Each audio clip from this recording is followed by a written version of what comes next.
ஓம் முருகா போற்றி, கந்தா போற்றி, கடம்பா போற்றி, கதிர்வேலா போற்றி, அறுபடை வீடு கொண்ட முருகப்பெருமானே போற்றி போற்றி.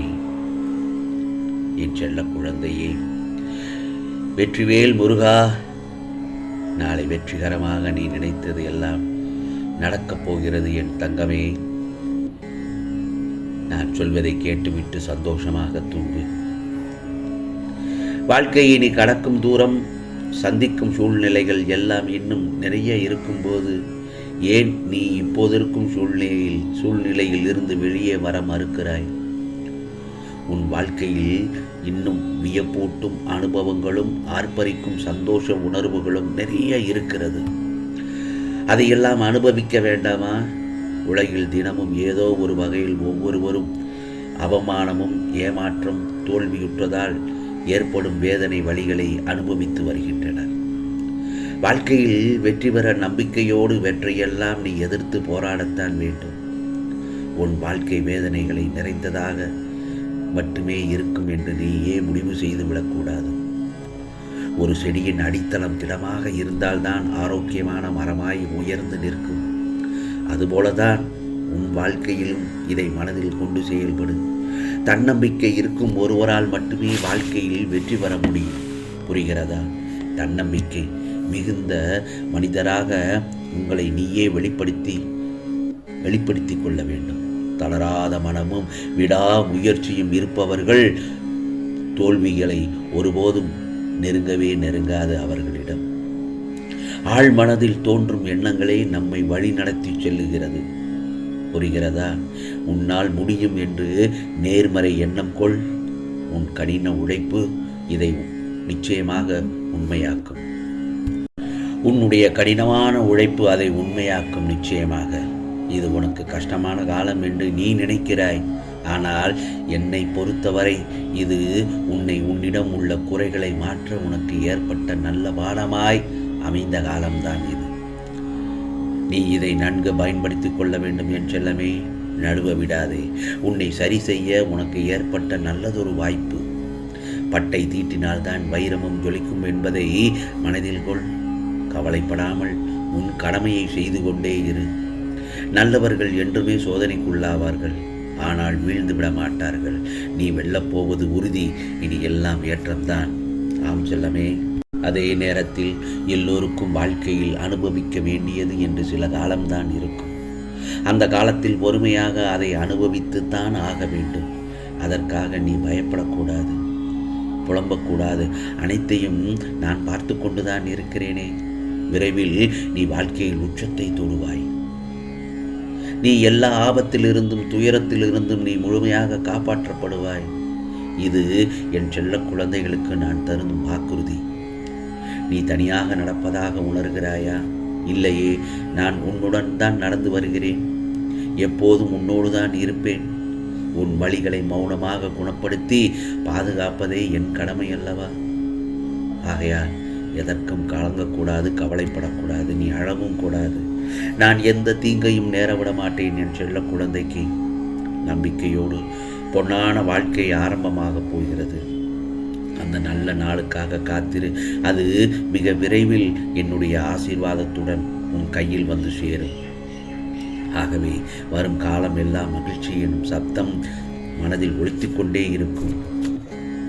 பிறகு உனது உணர்வுகள் ஜில்லிட்டு ஆனந்த கண்ணீர் பெருகும். இனி உன் வாழ்க்கையில் ஆனந்த உணர்வுடன் இருக்கப் போகிறாய். இதுவும் கடந்து போகும். கண்டிப்பாக நல்லது நடக்கும் என்ற தைரியத்துடன் நாளைய பொழுதை ஆரம்பமாகு என் செல்லமே. சோகம் துன்பம் இரண்டுமே நம் வாழ்வில் நிலையற்ற கண்ணாடிதான். இதை கடந்து வாழ பழகி கொண்டால் அதைவிட சிறந்த பாடம் வேறு எதுவுமே இல்லை. எதிரிகளையும் துரோகிகளையும் சந்திப்பதும் எதிர்த்து நிற்பதும் சிங்கத்திற்கு ஒன்றும் புதிதல்ல. சிங்கத்தை போல் கம்பீரமாக இரு. உன் வாழ்க்கை அழகாக மாறும். உண்மை உள்ள இடத்தில் கண்ணீரும் மௌனமும் இருக்கத்தான் செய்யும். பொய் நிறைந்த இடத்தில் ஏளனமும் சிரிப்பும் தான் இருக்கும். புரிகிறதா? இதை நீ வாழ்க்கையில் அனுபவபூர்வமாக உணர்ந்திருப்பாய் என்றுதான் நினைக்கின்றேன். யாரையும் ஏமாற்றும் எண்ணத்தோடு யாரிடமும் பழக வேண்டாம். உறவாக இருந்தாலும் சரி, நட்பாக இருந்தாலும் சரி, உண்மையாக பழகு. உண்மை, நேர்மை எல்லாம் அழியாத சொத்து. காலம் செல்ல செல்லத்தான் அதன் மகத்துவம் என்னவென்று உனக்கு தெரியும். உன் அன்பினை மதிப்பவரிடம் அன்பாக இரு. நீ தேடி செல்லும் அன்பு நிலையற்றது. உன்னை தேடி வரும் அன்பே நிலையானது. ஆகவே உனக்கு நல்லது எது என்று நான் சொல்லித்தான் தெரியும் என்ற அவசியமே இல்லை. நான் சொல்லாமலேயே இதுவரை நான் சொன்ன பாடங்களை வைத்தே நீ அறிந்திருப்பாய் என்றுதான் நம்புகிறேன். இதோ உனக்கு நடக்கவிருக்கும் அனைத்து நன்மைகளையும் நானே முன்னின்று நடத்துவேன். வாழ்க்கையில் சில பிரச்சனைகளையும் பல இழப்புகளையும் பார்த்த பிறகுதான் வாழ கற்றுக்கொள்கிறாய். உனக்கு பிடித்த விஷயங்கள் நடக்குமா நடக்காதா என்பதை நான் சொல்வேன். உன் வேண்டுதலை நான் நிறைவேற்றி தருவேன். இதோ நல்ல விஷயத்திற்காக தனியாக நிற்க வேண்டியே வந்தாலும் தைரியமாக நில். உனக்கு பக்கபலமாய் நான் இருக்கிறேன். ஏனென்றால் இன்றைய காலத்தில் பொய் பேசியதால் உருவான பகைகள் குறைவு. உண்மை பேசியதால் உறவுகள் உருவான எதிரிகள் அதிகம். புரிகிறதா? ஆகவே நம்பி வந்தவர்களையும் உனக்கான நம்பிக்கை தந்தவர்களையும் வாழ்க்கையில் ஒருபோதும் மறந்து விடாதே. அவர்கள் மனதை நோகும்படியும் வார்த்தைகளால் கொன்று விடாதே. ஏனென்றால் இனி உனக்கு மகிழ்ச்சி காலம்தான் ஆரம்பமாகப் போகிறது. நாளைய பொழுது உனக்கு நல்ல பொழுதாகத்தான் விடியப் போகிறது. என் செல்லமே, முருகனுக்கு அரோகரா, கந்தனுக்கு அரோகரா என்று நீ நாளை வெற்றிகரமாக நாளை தொடங்கு.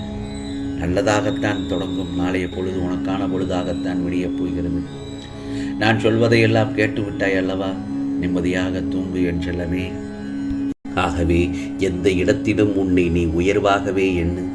அதுதான் உனக்கு அழகு. உன் கவலைகளை யாரிடமும் பகிர்ந்து கொள்ளாதே. அதை யாரும் வாங்கிக் கொள்ள மாட்டார்கள். நிச்சயம் அதை விமர்சனம்தான் செய்வார்கள். ஆகவே எதுவாக இருந்தாலும் இந்த முருகப்பெருமானிடத்தில் கூறு. உன் குறைகளை கேட்க நான் இருக்கிறேன். அனைத்தையும் நான் சரி செய்வேன். குறைகளை தவிர்த்து நல்லதை நடக்க வைப்பேன். நீ மனம் தளராமல் தைரியமாக இரு. நான் இருக்கிறேன்.